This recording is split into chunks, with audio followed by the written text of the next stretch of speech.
রান্নাঘরে এসেছি। বন্ধুরা কেমন আছো? ভালোই আছো বুঝি। এখানটা 4 কাপ ময়দা নিয়েছি আর তেল দেখতেই পাচ্ছ, তেল নিয়েছি আর লবণ দিয়ে একদম নতুন রকম তোমাদের নিরামিষ আজকে একটা দেখি কি করি, তারপরে ঠিক আছে এটাকে মাখবো। এখন আমি হালকা হালকা জল নিয়েছি আর হালকা হালকা ময়দা দিয়ে আমি এটাকে মাখাচ্ছি। কিন্তু আমার মাখা হয়ে গেছে, আমি এখন 5 মিনিট এটাকে ঢাকা দিয়ে রাখবো। পুরো আজকে নিরামিষ করব এই রেসিপিটা। আমি নিয়েছি বাঁধাকপি, কারি পাতা আর নিয়েছি তোমার এটার নাম হলো বরবটি, তারপরে দিয়েছি ছোলা। দেখতেই পাচ্ছ কড়াই আমার গরম হয়ে গেছে। দেখো হালকায় অল্প তেল দিয়েছি, আমি এটাকে ভাজবো। হালকা আমি লবণ দিয়েছি, কেন পরিমাণ এটা কম। দেখতেই পাচ্ছ এটা ভাজা হতে হতে আমি আর একটা জিনিস শুরু করে দিই। আমার বাড়িরই কারি পাতা কাঁচা অবশ্যই আমি ছেড়ে দিলাম, তারপরে কটা বাদামও দিলাম। এবার দেব হালকা লঙ্কার গুঁড়ো।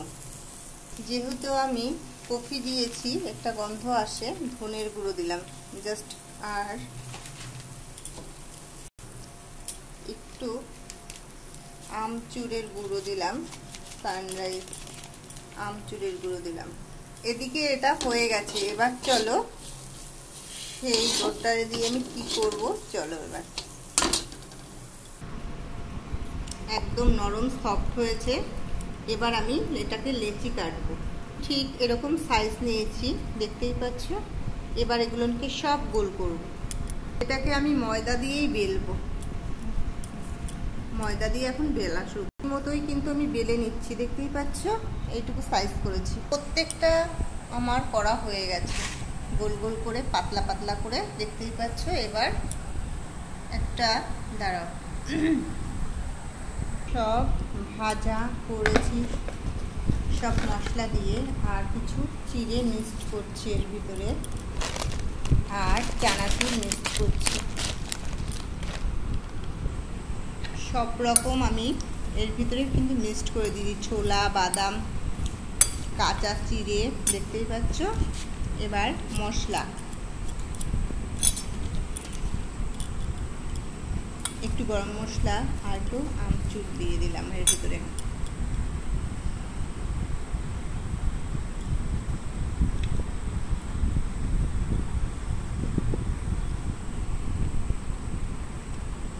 হে প্রভু, আমি করিস না, বন্ধই তো হচ্ছে না। এ বিতি,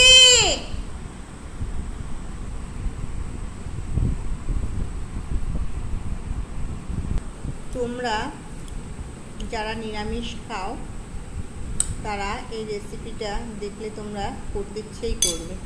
আমি দেখো এটার ভিতরে সব রকম সবজি দিয়ে এবার মুখটা মুড়িয়ে দেবো। তোমরা আমি এরকম করে নিয়েছি, জিনিসটা দেখতেও ভাল লাগবে, প্যাটিসের মতো খেতেও ভাল লাগবে। আমার এক হাতে ফোন, এক হাতে ক্যাম্প করছি, ঠিক আছে। আমি আর একটা ভাঁজ দেখিয়ে দিই।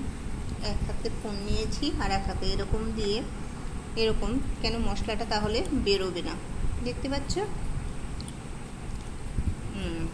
আমি টোটাল এখানটায় 3, 6, 7খানা নিয়েছি, আর এখানটা আছে টোটাল 10খানা হয়েছে। গ্যাস জ্বালিয়ে দিয়েছি, কড়াই বসিয়ে দিয়েছি। এবার তেল ঢালার পালা। আমার তেলটা কিন্তু গরম হয়েছে। এবার এক এক করে আমি ছেড়ে দিচ্ছি। আস্তে মানে গ্যাসটা লো করে ভাজতে হবে। দেখতেই পাচ্ছ কত সুন্দর ফুলেছে, পুরো পেটিস, নিরামিষ পেটিস। এখন আমি তুলে ফেলি। হয়ে গেছে, দেখতেই পাচ্ছ। বন্ধুরা ভালো লাগলে লাইক শেয়ার করো। খুব খাস্তা হয়েছে আর দেখতেও খুব সুন্দর হয়েছে। টাটা, লাইক শেয়ার করো। প্যাটিস, নিরামিষের প্যাটিস নিজের মন থেকে করেছি, সত্যি কথাই। দেখো খুবই সুন্দর ফুলেছে, কি দেখতেই পাচ্ছ। টাটা, লাইক শেয়ার কমেন্ট করো। আর কি বলবো। তোমাদের কেউ যদি আসে তখনও তোমরা খেতে করে খাওয়াতে পারো, বেশি টাইমও লাগলো না।